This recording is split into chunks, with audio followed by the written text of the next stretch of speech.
जिसकी मूर्ति तोड़ी जा रही है, ये वो शख्स है जिसने बांग्लादेश की नींव रखी। इस शख्स ने अपने लोगों पर होने वाले अत्याचार के खिलाफ आवाज उठाई और मुक्ति सेना का गठन किया और फिर पाकिस्तान से अलग होकर नया देश बनाया जिसका नाम पड़ा बांग्लादेश। इस देश के लोगों ने उन्हें राष्ट्रपिता की पदवी भी दी, तो वहीं बाद में उसे और उसके पूरे परिवार को मार दिया गया। केवल उसकी 2 बेटियां बची, वो भी देश को छोड़कर जा चुकी थी। इस शख्स का नाम है मुजीब उर रहमान। जी हाँ, जिसकी बेटी शेख हसीना है, जो अब बांग्लादेश को छोड़ चुकी है। पिछले 15 सालों से बांग्लादेश की सत्ता पर काबिज शेख हसीना अब बेघर हो चुकी है। अब सवाल ये है कि जिन लोगों ने इस परिवार को इतना प्यार दिया, वही लोग इनके खिलाफ कैसे हो गए, और क्या बांग्लादेश में ऐसा पहली बार हो रहा है?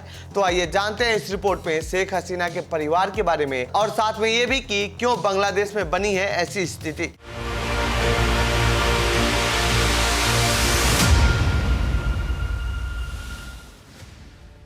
50 साल पहले हुई थी बगावत। करीब 50 साल पहले तारीख 15 अगस्त 1975 बांग्लादेश को आजाद हुए अभी महज 4 साल ही हुए थे कि शेख हसीना के परिवार के खिलाफ बगावत हो गई। बगावत करने वाला कोई और नहीं बल्कि वहां की सेना थी। तब बांग्लादेश की सत्ता पर शेख हसीना के पिता शेख मुजीबुर रहमान थे। इस बगावत के दौरान कुछ हथियारबंद लोग अचानक से मुजीबुर रहमान के घर में दाखिल होते हैं और फिर शेख हसीना के माता पिता और उनके तीनों भाइयों समेत 18 लोगों की हत्या कर देते हैं। इस हमले में शेख हसीना की जान इसलिए बच पाई क्योंकि वो कुछ दिनों पहले ही अपनी छोटी बहन शेख रेहाना के साथ जर्मनी चली गई थी। इस हमले से मात्र 15 दिन पहले वो अपने पति के पास गई थी, जो कि एक न्यूक्लियर साइंटिस्ट थे। मुजीबुर रहमान की हत्या के 10 दिन बाद इंदिरा गांधी सरकार ने शेख हसीना को इंडिया ले आई थी और उन्हें पनाह दिया था। इंडिया में करीब वो 6 साल तक रही। साल 1981 में अपने अवामी लीग पार्टी की नेता बनकर अपने देश वापस लौटी थी, जिसके कारण उन्हें कई बार नजरबंद रखा गया। लेकिन इसी शेख हसीना ने बांग्लादेश में शांति स्थापित की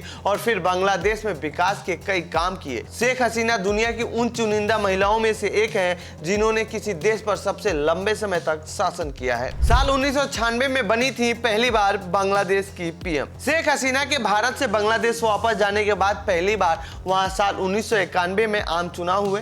हसीना के नेतृत्व वाली अवामी लीग को बहुमत नहीं मिली और चुनाव हार गई। उनकी प्रतिद्वंदी बीएनपी की खालिदा जिया पीएम बनी। करीब 5 साल बाद यानी साल 1996 के आम चुनाव में हसीना प्रधानमंत्री चुनी गई। हसीना को 2001 के चुनाव में सत्ता से बाहर कर दिया गया था, लेकिन फिर साल 2008 के चुनाव में वह भारी बहुमत के साथ सत्ता में लौट आई। तब से खालिदा जिया के नेतृत्व वाली बीएनपी मुश्किल में फंसी हुई है और शेख हसीना के खिलाफ भी आक्रोश धीरे धीरे बढ़ता रहा। शेख हसीना पर आरोप था कि उन्होंने बांग्लादेश के विपक्षी नेताओं को शेख हसीना ने धीरे धीरे खत्म कर दिया है। शेख हसीना पर हुआ था जानलेवा हमला। शेख हसीना 2 बार मौत को मात दे चुकी हैं। यदि साल 1975 में वो जर्मनी नहीं गई होती तो उनके परिवार के साथ उनकी भी हत्या हो गई होती, लेकिन किस्मत ठीक थी और वो बच गई। इसके ठीक 29 साल बाद 2004 में दूसरी बार ग्रेनेड से उन पर हमला हुआ। बुरी तरह घायल हो गई, लेकिन उनकी जान बच गई थी। इस हमले में करीब 24 लोग मारे गए थे। अब एक बार फिर वही स्थिति बनी हुई है। यदि वो बांग्लादेश नहीं छोड़ी होती तो शायद इस बार भी उनकी हत्या हो सकती थी। फिलहाल शेख हसीना के लिए राहत की बात यह है कि उनकी फैमिली से कोई भी शख्स बांग्लादेश में इस समय नहीं है। बांग्लादेश में क्यों हुआ तख्ता पलट? बांग्लादेश में पूरा बवाल आरक्षण के मुद्दे को लेकर हुआ है। लोगों की मांग है कि मुक्ति वाहिनी के लोगों को मिलने वाले आरक्षण को खत्म किया जाए, लेकिन शेख हसीना की सरकार इसके लिए तैयार नहीं थी। शुरू में ये आंदोलन सिर्फ छात्रों का था, लेकिन जैसे जैसे ये मुद्दा बढ़ता गया, इसमें राजनीतिक और विदेशी ताकतें शामिल होती गई, तो वहीं दूसरी तरफ शेख हसीना झुकने को तैयार नहीं थी। इसके तहत स्वतंत्रता सेनानियों के परिजनों के लिए सरकारी नौकरियों में 30% आरक्षण का प्रावधान है। 1972 में शुरू की गई बांग्लादेश की आरक्षण व्यवस्था में तब से लेकर अब तक कई बदलाव हुए हैं। 2018 में जब इसे खत्म किया गया तो अलग अलग वर्गों के लिए 56% सरकारी नौकरियों में आरक्षण था। इसके बाद इस आरक्षण को फिर से लागू किया गया। समय समय पर हुए बदलावों के जरिए महिलाओं और पिछले जिलों के लोगों को 10% आरक्षण की व्यवस्था की गई।